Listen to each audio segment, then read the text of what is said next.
Je vais revenir sur la question des rapports entre politique et économie. Je crois que la classe politique actuellement s'est fait piéger par les économistes, qui en quelque sorte ont pris le pouvoir et ont empiété sur le champ des politiques. Il suffit d'entendre ces discussions interminables sur le fait que telle politique aura des effets positifs ou négatifs sur l'économie,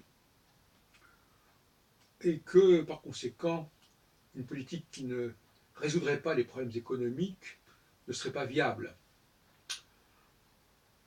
Ou bien, a fortiori, une politique qui poserait des problèmes économiques nouveaux.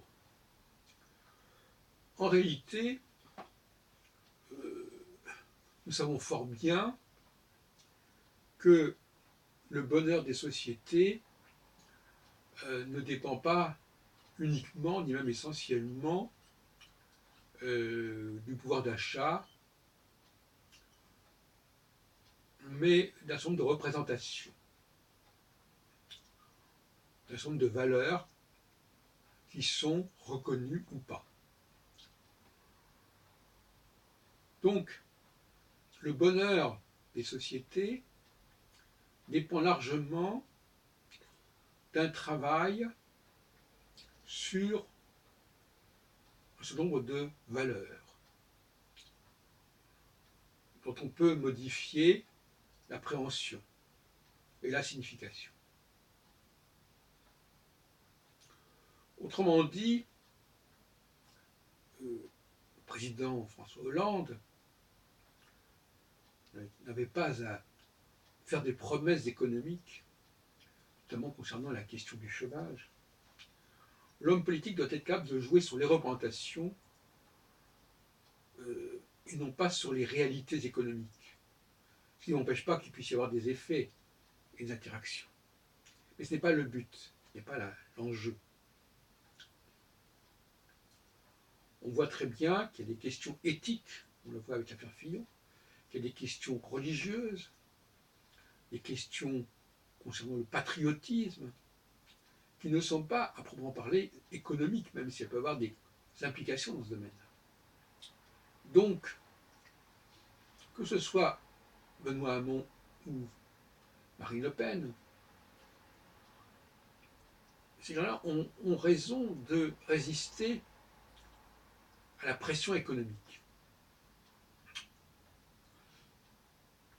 Car en réalité, ce n'est pas cela le problème.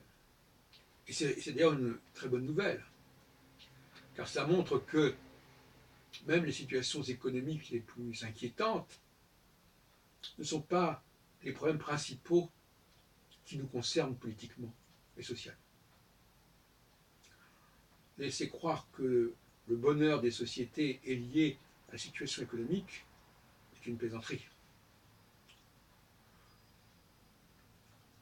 Il faut donc que les politiques se démarquent de l'économie,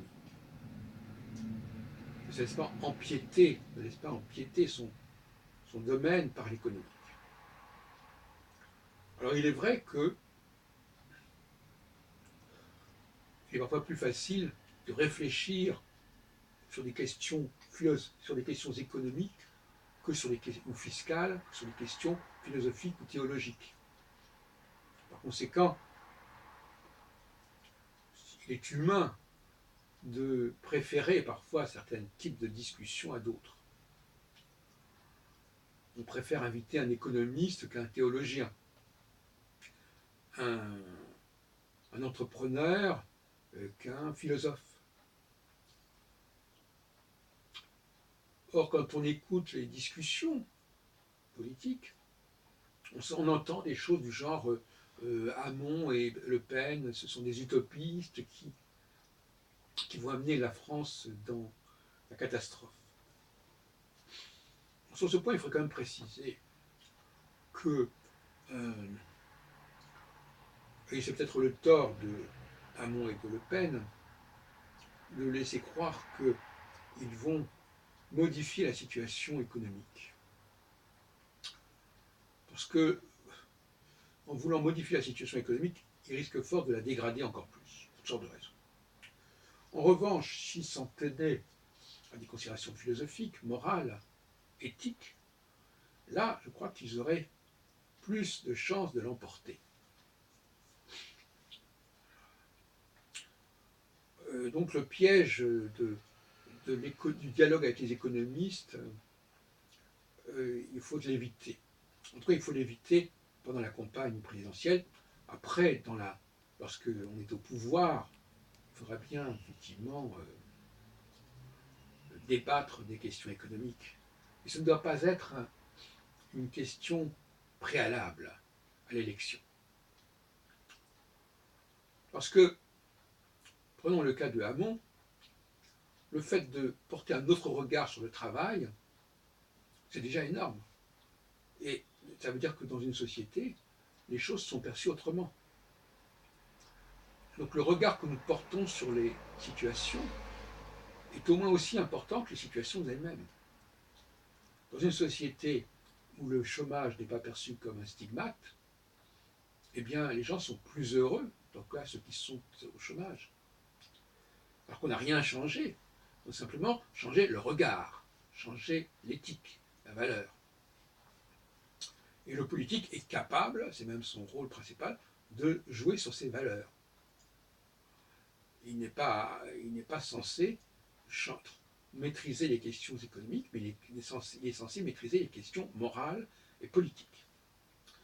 Et c'est pour ça que l'affaire Fillon est significative, parce que on s'aperçoit que finalement, Fillon qui laisse entendre que ce qui est important, c'est qu'on résolve les problèmes économiques, il se trompe.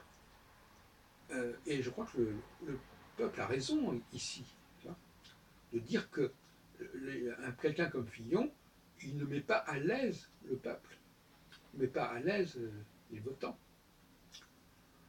Et ça, c'est très important et c'est très grave. Donc, nous avons là différents types de profils d'hommes politiques. Ceux qui mettent l'accent sur les valeurs, sur les représentations, quitte à parler de l'économie avec un peu de désinvolture, et ceux qui croient qu'on les attend avant tout sur le plan économique, et qui alignent plus ou moins leur discours sur les réalités économiques, en pensant que l'on pourra passer outre un certain nombre de problèmes éthiques qu'ils posent.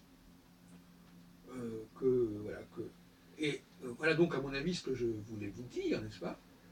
Cette nécessité de séparer, vous savez qu'on parle beaucoup de séparation des pouvoirs, eh bien séparons radicalement la politique et l'économie. Et comme disait De Gaulle, faisons avant tout de la politique et la logistique suivra.